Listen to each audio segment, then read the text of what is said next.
1000 గురుకుల పాఠశాలలు ఏవైతే కేసీఆర్ గారి టైంలో అద్భుతంగా కట్టినామో వాటిల్లో ఇవాళ పిల్లలకు సౌలత్ లేకుండా చేసి 100 మంది పిల్లలు ఆత్మహత్య చేసుకునే విధంగా చేసి చివరికి 700 మంది రైతులు అగో మా దయాకర్ రావు గారు అక్కడ నిల్చొని కనబడతా ఉన్నారు, మాజీ పంచాయతీరాజ్ మంత్రి.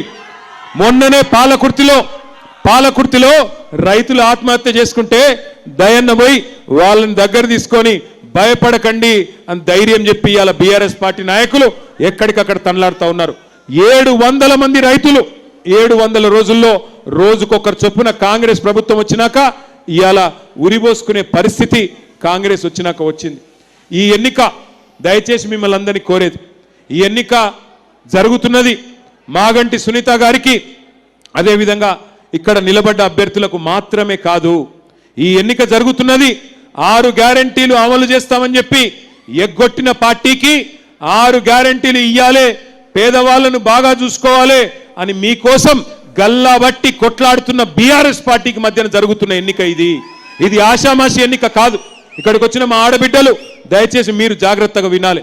ఏమైతుంది కొంతమంది అంటున్నారు, ఏమైతుంది కాంగ్రెస్ పార్టీకి ఓటేస్తే జూబ్లీ హిల్స్లో అని.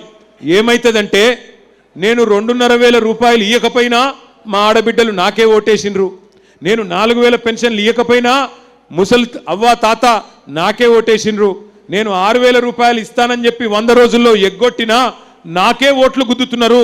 మరి నేను ఎందుకు ఇవ్వాలి తులం బంగారం, నేను ఎందుకు ఇవ్వాలి స్కూటీలు, ఏమి ఇవ్వకపోయినా ప్రజలను మళ్ళొక్కసారి మోసం చేసినా వాళ్ళు బాగానే ఉన్నారు అని రేవంత్ రెడ్డి గారు అనే అవకాశం ఉంటుంది.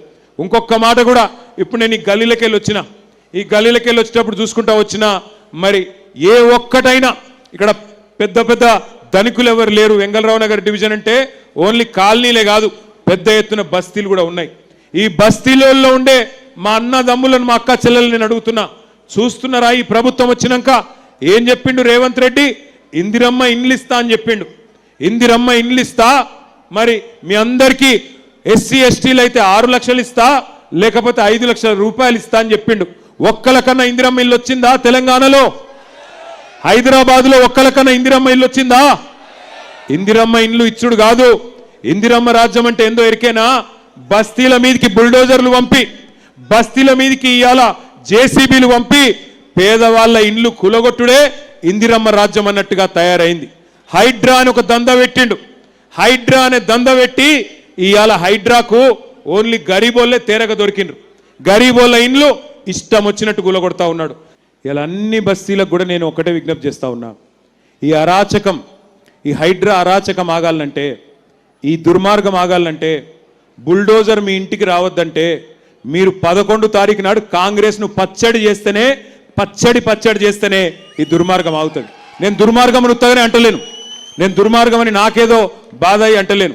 ఒక్క మాట నేను చెప్తా, గరీబోళ్ళు అల్కగా దొరికిండ్రు హైడ్రాకు, అదే పెద్ద పెద్దోళ్ళు నేను ఒక్కసారి వాళ్ళవి కూడా చూపెడతా, వాళ్ళ కాడికి మాత్రం పోతలేదు హైడ్రా. ఇగో ఈయన పేరు పొంగులేటి శ్రీనివాసరెడ్డి, అగో చెరువు మొత్తం ఆక్రమించి ప్యాలెస్ కట్టిండు పొంగులేటి. చూడురు ఒక్కసారి మీరు ఆ మీద చూడురి. అగో ఈయన పేరు తిరుపతి రెడ్డి, ఈయన పేరు శ్రీనివాసరెడ్డి మంత్రి. నెక్స్ట్ తిరుపతి రెడ్డి, రేవంత్ రెడ్డి వాళ్ళ అన్న ఆ పక్కకున్నాడు చూడు రఘు, తిరుపతి రెడ్డి. ఆయన మొత్తం చెరువు లోపల కట్టిండు, ఆడికి ఓదు హైడ్రా. ఇక వివేక్ అని ఇంకో మంత్రి, ఆయన చెరువులనే కట్టిండు, ఆయన కాడికి ఓదు హైడ్రా. ఆ పక్కన పట్నం మహేందర్ రెడ్డి, ఆయన చీఫ్ విప్, మొత్తం తాలాబ్ మధ్యలో కట్టిండు, చెరువు మధ్యలో కట్టిండు, ఆడికి ఓదు హైడ్రా. ఆ పక్కన ఆరికపూడి గాంధీ గారు, శేర్లింగంపల్లి ఎమ్మెల్యే గారు 11 ఎకరాలు కబ్జా పెడితే దగ్గర ఉండి హైడ్రా వాళ్ళు దానికి రేకులేసి మంచిగా సౌలత్ చేసి ఆయనకు మాత్రం చూసుకొని వచ్చారు.